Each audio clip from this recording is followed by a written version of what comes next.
Hey, Purple YGO coming at you with another video. Today we're going to be doing a deck profile on Fairy Agents! Woo! Okay, so let's just get started with the deck profile. First of all, one Archlord Christia. You can run two, but I just prefer one. Why? Because I don't want to have it stuck on the field and then not be able to do anything. And then have it get blown up and not be able to do anything. So, I only keep it at one, but anyway, it's like Dad, except it uses 4 fairy monsters in the graveyard to special summon it, and it's got to be exactly 4. But when you do special summon it that way, and it's very specific because you can only special summon it that way to get its second effect, which is target one fairy type monster in your graveyard and add that target back to your hand, so get your Master Hyperion back, your Earth back, anything you need back, your Honest. And then lastly, neither player can special summon, which is pretty okay if you're playing like wind-ups or something and you just need to stall until you can get stuff out. Anyway, 2 Master Hyperions. Why? Because 3 is a little too much. Think about it. You'd have to banish 3 agents in your deck. And first of all, you don't want to get rid of your Earths. Those are your tuners. Those are your go-to tuners there. So that's 2 you can't use. And then you have, what, 4 other ones? 4 or 5 other ones, depending on how you run it. But anyway, I like it at 2. Its effect is really good. I'm just going to keep it at 2. I don't know. I might switch it to 3. Let me know what you guys think about that one. And a little different, Athena. Why? Because every time you summon a monster that's a fairy, then you inflict 600 to your opponent. And if your opponent's playing fairies and they're summoning too, well then it's just bad for them because they lose too. Doesn't matter which side of the field summons them, it just matters if they get summoned. Which is pretty boss. That, and not a lot of people use it for this either. Once per turn, you can send one face-up fairy monster you control except Athena to the graveyard. Select one fairy type monster from your graveyard except Athena and special summon it. Now, there's a really cool Dark Lord deck combo with this. It's pretty boss. Let me know if you guys want to see that. Obviously, 2 Earths, Search Engine for Hyperion, and other stuff. 2 Jupiter. Banish an agent from the graveyard. 26 beater instantly, or you can add 800 to any other monster. That, while Sanctuary Sky is on the field, drop a fairy.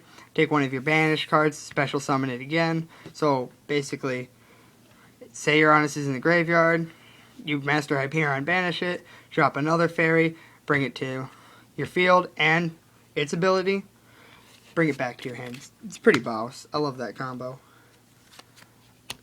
2 Venus. Why? Because 3's a bit too much. It's only there to get the mystical shine balls out. And then it can be a dead draw if all your shine balls have already been used anyway. It's really only there to be banished by Master Hyperion after that. So I only run 2 of those. That being said, 3 mystical shine balls.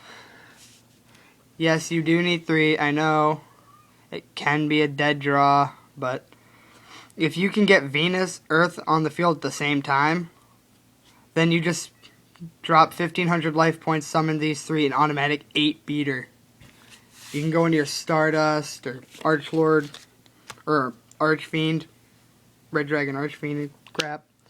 It's nasty. These are also tuners, but don't use them for that. Why? Because they're an effect veiler for fairies. Yes, they are. Except this is way better. Why? Drop this card and another fairy to the graveyard. Negate the effect of the effect monster and destroy it. Yes, that way it's not stuck on your field. Goodbye Zen Mighty.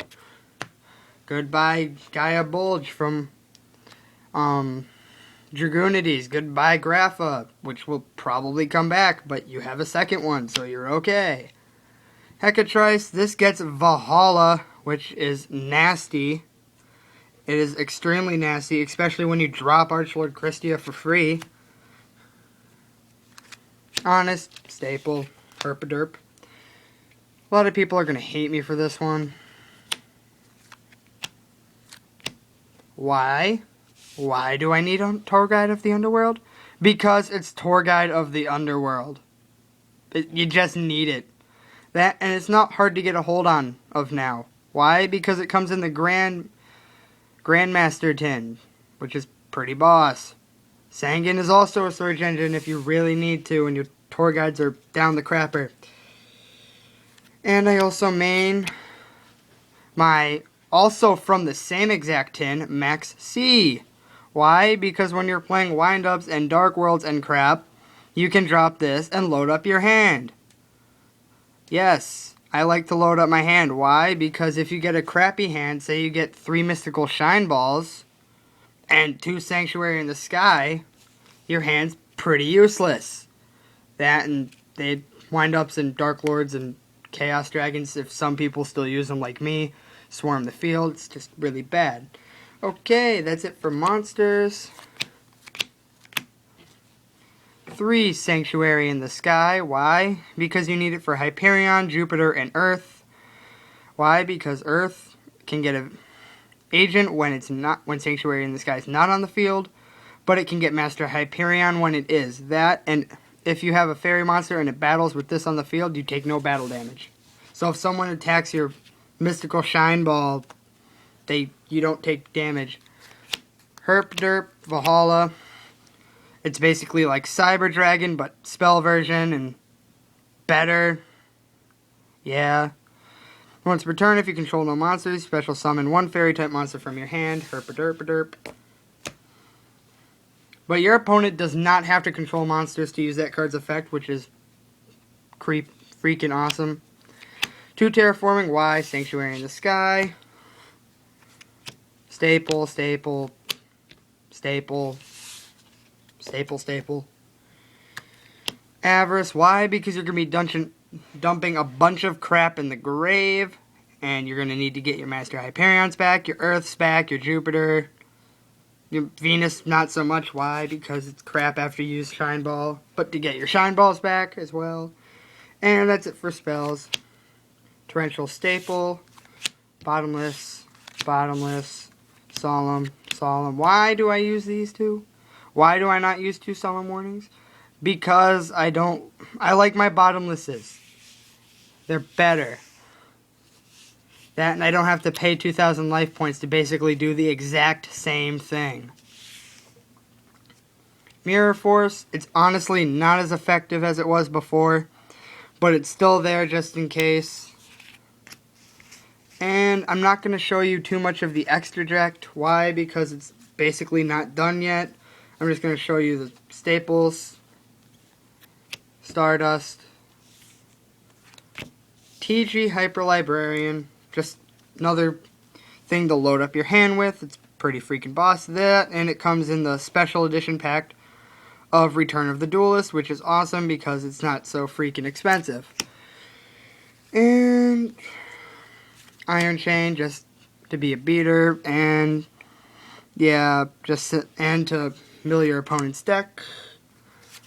This, lose 500 attack, drop your opponents by 15. That's actually really helpful a lot. Let's say they have Grapha, and you can get this out, but this is the strongest thing you have at that point, and your Master Hyperions are dead, your Archlord's down the crapper. This can save your life.